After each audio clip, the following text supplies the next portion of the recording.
আসসালামু আলাইকুম সুপ্রিয় শিক্ষার্থী বন্ধুরা, তোমরা সবাই কেমন আছো? আশা রাখি অনেকেই শীতের এই মৌসুমে সবাই ভালো আছো। তো এখানে আজকে তোমাদের যে বিষয়টা নিয়ে আমি আলোচনা করব সেটা হচ্ছে তোমাদের গণিত বিষয়টি নিয়ে।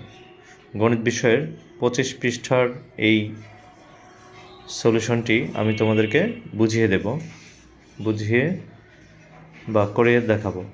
তো এখানে তোমার যে একটা সিঁড়ির মতো দেখতে পাচ্ছ, এই সিঁড়িটাতে তোমরা দেখতে পাচ্ছ এখানে 0। তো এখানে এবার ছবি থেকে পাওয়া ধারণা নিয়ে তো আমি যেটা বোঝাচ্ছিলাম সেটা হচ্ছে 0। এই যে 0টার উপরের যে সংখ্যাগুলো দেখছো উপরের সিঁড়ি দিয়ে এটা এটা এটা এভাবে উঠতে উঠতে এটা 1, এটা 2, এটা 3, এটা 4, এভাবে উঠতে উঠতে 8 পর্যন্ত উঠবো আমরা। 8 পর্যন্ত আমরা উঠবো, দেখতেই পাচ্ছ। আর নিচে নামবো আমরা হচ্ছে -6 পর্যন্ত। -6 পর্যন্ত হচ্ছে নিচেরটা। তো এরপরে ছবি থেকে পাওয়া যে ধারণাটা সেখানে আমরা এই লেস দেন বসাবো অথবা গ্রেটার দেন চিহ্ন দিয়ে নিচের খালিঘরগুলো, অর্থাৎ এই খালিঘরগুলো আমরা পূরণ করব। নিচের খালিঘরগুলো আমরা পূরণ করব। তো এখানে তোমরা দেখতে পাচ্ছ এই যে -1টা সামনে আছে, মাঝখানে খালিঘর আছে। এখন এখানে কোন চিহ্নটা বসবে, এই লেস দেন বসবে না গ্রেটার দেন বসবে, সেটা তোমাকে সিলেক্ট করে এখানে বসাতে হবে। তো দেখতে পাচ্ছ এখানে -1টা কোথায় আছে, নিচে আছে।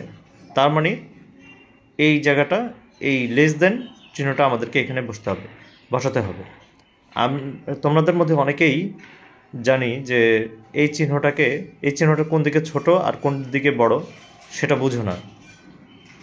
আমি তোমাদেরকে বলে দিচ্ছি, এই চিহ্নটার যেদিকে ছড়ানো থাকবে, আমি বলে দিই এই বইতে একেই বলে দিচ্ছি, যেদিকে ছড়ানো থাকবে, এই যে যেমন এদিকে আমি ছড়াচ্ছি, এই ছড়ানো জায়গাটা হচ্ছে বড়, এদিকটা হচ্ছে সবসময় বড়, আর এদিকটা হচ্ছে চাপানো অংশটা, অর্থাৎ এই কোণের মতো অংশটা দেখতে পাচ্ছ, এই কোণের অংশটা সবসময় ছোট বুঝাবে।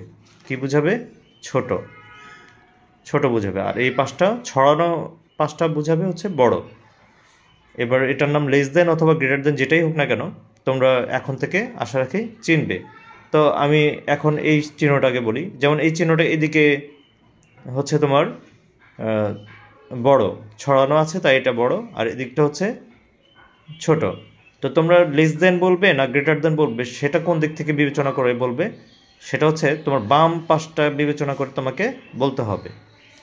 বাম পাশটা বিবেচনা করে, যেমন বাম পাশটা যদি এরকম চাপানো থাকে বা ছোট থাকে তাহলে এটাকে বলতে হবে লেস দেন।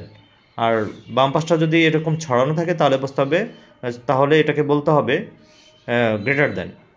তাহলে আমরা এখানে দেখতে পাচ্ছি যে -1 কোথায় আছে, -1 দেখতে পাচ্ছি যে নিচে আছে, তার মানে এটা ছোট। -1টা হচ্ছে ছোট, তার মানে চিহ্নটা আমরা এখানে এরকমভাবে দিতে পারি। এরপরে আবার তোমরা আরেকটা বিষয়, এটা না দেখেও তোমরা বলতে পারবা